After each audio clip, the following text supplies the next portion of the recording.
안녕하세요. 수아입니다. 이번 시간은 끌어당김의 법칙을 가장 잘 실천한 종교가 불교의 연불이다.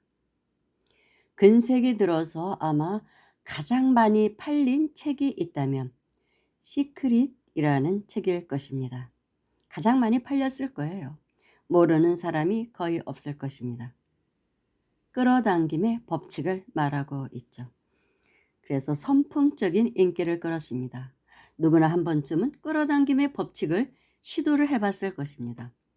내가 필요한 것을 원하는 것을 얻게 하는 법칙이다. 마음속으로 계속 상상을 하고 또 노트에도 계속 내가 원하는 것을 쓰다 보면 그런 기운이 끌어당겨져서 내가 원하는 것을 얻게 된다. 근데 주로 돈을 추구하죠. 현대인들이 가장 신봉하는 신은 쩐시인입니다. 부처님이나 예수님이 아닙니다. 돈 앞에서는 다 필요 없어요. 현대인들은. 그러다 보니까 쩐신을 끌어당기려고 애를 씁니다. 그런데 이 시크릿이라는 책의 그 끌어당김의 법칙의 중요한 비밀은, 진짜 비밀은 같은 기운이 같은 것을 끌어당긴다는 것입니다. 같은 인자가 같은 인자를 불러오는 것이죠. 그렇다면 돈을 많이 벌게 해주십시오. 복권 당첨해 주십시오. 이 주식이 많이 오르게 해 주십시오. 하고 끌어당김의 법칙을 위해서 계속 그런 연파를 쏘게 됩니다. 허공계에. 그런데 사실은 그런 우리의 표면 의식보다 상상보다 더 깊게 지배하는 의식이 무의식입니다. 그 무의식에는 그 사람의 무의식에 깔려있는 정서는 가난한 마음입니다. 가난하니까 마음이 가난하니까 자꾸 뭔가 허기진 거예요. 부자가 되고 싶다. 대박 좀 맞았으면 계속 그런 거를 추구합니다. 무의식에 그게 깔려 있어요. 가난한 마음, 충족되지 않은 마음, 욕망에 깔려 있기 때문에 표면 의식보다 훨씬 강하게 무의식이 작용하기 때문에 오히려 가난을 끌어오는 것이죠. 안 좋은 걸 끌어옵니다. 되는 일도 없고 막 그런 것이죠.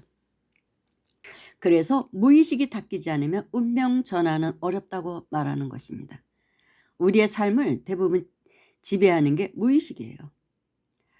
그런데 어쩌다가 이렇게 성취하는 사람이 있죠. 그런데 그런 경우는 누구나 사람은 다 복을 짓고 삽니다. 공덕을 쳐요. 전혀 그런 거 안 짓고 사는 사람은 없어요. 알게 모르게 짓고 삽니다. 그것이 10년 후에 받을 복도 있고 20년 후에 받을 것도 있고 말년에 받을 것도 있고 다음 생에 받을 복도 분명히 있는 것입니다. 시절 인연이 돼야 열매가 열리듯이 그때 받을 게 있는 것이거든요. 그리고 우리 조상님들이 또 쌓아놓은 복이라는 것도 있습니다. 유전자 그게 흐르고 있거든요. 그것이 쫙 빨려나가는 거예요. 같은 기운을 끌어오려면 내 안에 있는 그런 부의 기운, 닦아놓은 부의 기운이 싹 빨려나가면서 끌어옵니다. 그런데 그걸 끌어들일 때 되게 욕망으로 끌어들입니다. 그렇게 해서 갑자기 대박을 쳤을 때, 대박이 났을 때 그 돈을 옳게 잘 쓰는 사람이 없어요. 바르게. 그러기 때문에 이제 그때는 안 좋은 기운이 막 오는 것이죠. 바르게 쓰지 않았기 때문에. 그래서 패가망신하고 그리고 말년에는 미리 좋은 기운 다 끌어다 썼기 때문에 가물에다 쓴 거죠. 사실은. 그래서 가난한 인생을 패가망신한 그런 불운한 인생을 살다 가고 다음 생 것까지 만약에 끌어다 쓰면 다음 생에도 복 없는 사람으로 태어나는 것이죠. 이런 법칙을 알면 함부로 끌어당김의 법칙을 쓸 수가 없는 것입니다. 그래서 영성계에서는 이 끌어당김의 법칙을 굉장히 불순하게 여겨서 하지 말라고 했습니다. 밀교적 관점에서 볼 때는 끌어당김의 법칙은 사실 흑마술에 가깝습니다. 그리고 흑마술로 유명했던 수행자가 밀라레빠죠. 밀라레빠님은 어마어마한 신통력을 갖췄던 사람입니다. 근데 그분이 출가하시기 전에 흑마술을 익혔습니다. 그래서 자신을 괴롭히는 사람들, 미운 사람들을 그 흑마술의 힘으로 다 죽여버렸습니다. 워낙 기운이 강한 사람이기 때문에 그게 가능했던 것이죠. 죽었을 때는 통쾌했겠죠. 그렇지만 수행자가 돼서 생각해 보니까 인가법을 깨치고 보니까 나에게서 나간 것은 반드시 나에게 되돌아온다는 부메랑의 법칙을 알게 된 것이죠. 안 좋은 기운을 예, 밖으로 내보냈잖아요. 그리고 그 기운에 맞은 그 흑마술의 기운에 맞은 죽어가는 친척들의 그 원한의 기운이 같이 붙어서 증폭돼서 받게 됩니다. 그러니까 엄청난 것이죠. 그래서 그걸 깨닫고 나서 이제 밀라레빠는 참회 기도를 하면서 고행에 가까운 수행을 합니다. 그 업을 벗기 위해서 엄청난 고행을 해요. 그러지 않고는 도의 성취도 없다는 거예요.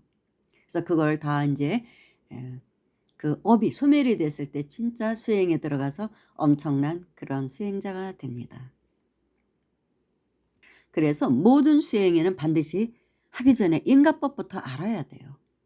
인가법을 모르면 안 됩니다. 인가법을 제쳐놓고 어떤 뭐 능력을 얻기 위해서 이렇게 수행하시는 분들이 있잖아요. 그러면은 말로가 좋지를 않아요. 그렇게 하면은 인가법을 무시하면 안 됩니다.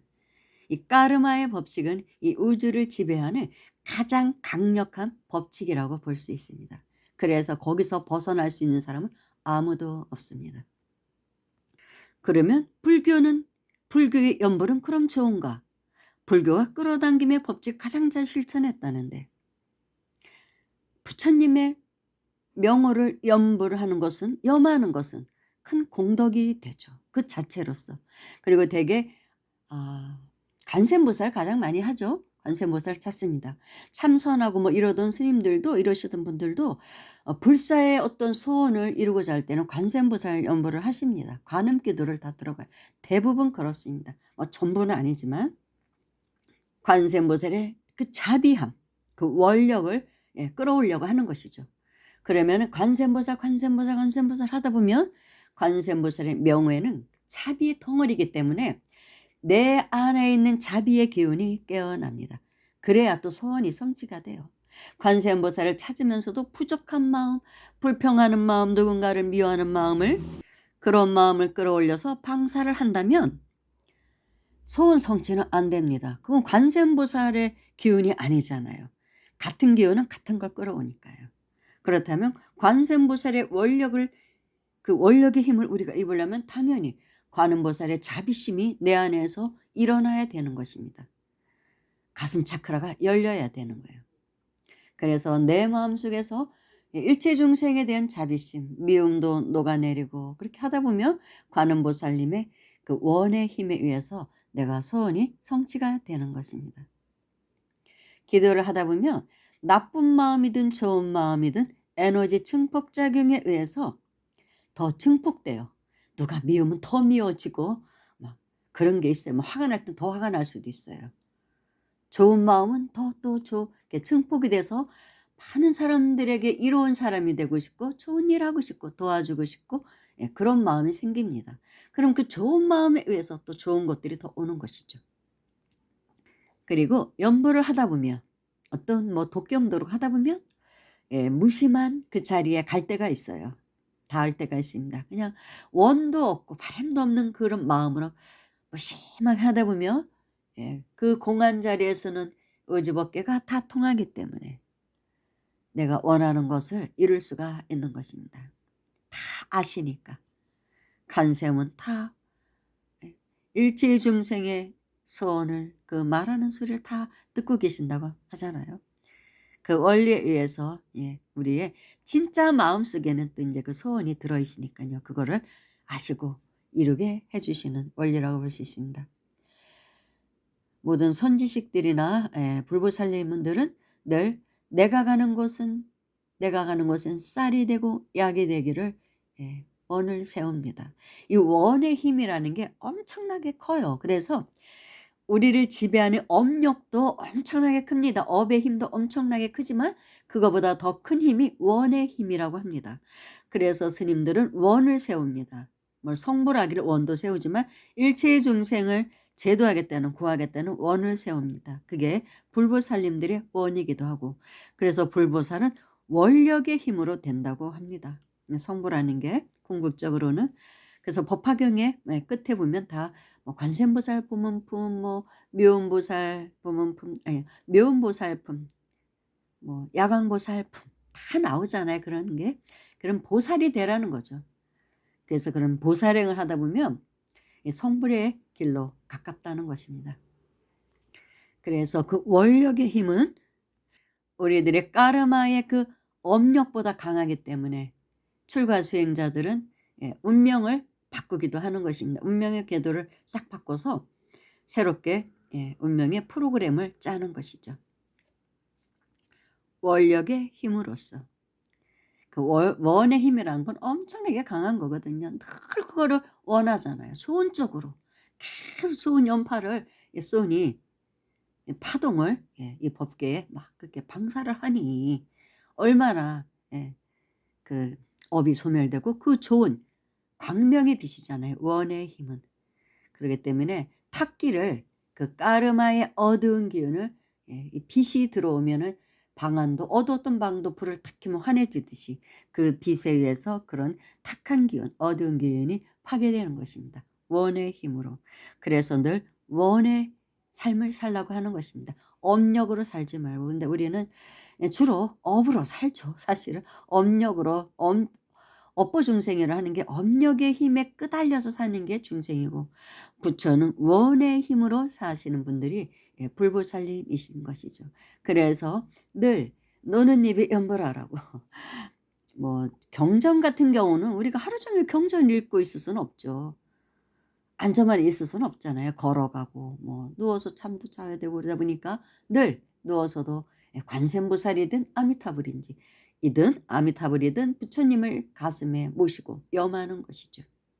그리고 걸어가면서도 염불을 하고 그래서 안 좋은 생각이 탁 일어날 때 관세음보살 하고 내려놓는 것입니다. 그 생각을 내려놓는 거예요.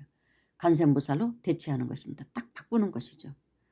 그러다 보면 안 좋은 생각이 내려가기 때문에 우리에게 닥쳐올 어떤 불행도 올 수가 없는 것이죠.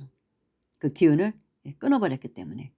그래서 늘 관세음보살, 관세음보살 자비의 기운을 끌어내고 자비무적이라고 하잖아요. 자비 앞에서는 적이 없다고 합니다. 또는 아미타불, 아미타불 하면서 아미타 부처님의 48대 원, 그 원을 늘 생각하고 그런 원을 세우고 그러다 보면 아미타 부처님의 48대 원에 의해서 나의 삶이 달라지는 거예요. 운명이 바뀌고. 그래서 늘 불보살님을 염하라. 그래서 선지식들은 가장 공덕이 많은 게 불보살의 명호를 염하는 것이라고 합니다. 다른 것보다 사실은 그렇다고 해요. 그 무한한 불보살님들의 그 원의 힘을 우리가 받기 때문이라는 것이죠. 자비 원력 때문에. 그래서 늘 연보를 챙기는 사람이 됩시다.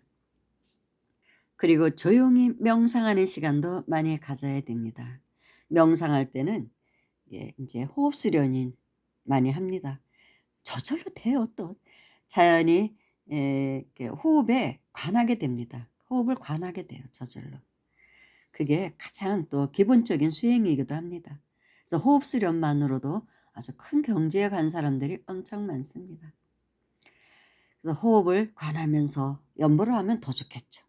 호흡을 그렇게 관하면서 연보를 하면 잡념이 들어올 틈이 없죠. 그러다 보면 우리의 운명이 바뀌고 우리의 소원이 성취되고 그런 것이라고 할 수 있습니다. 감사합니다.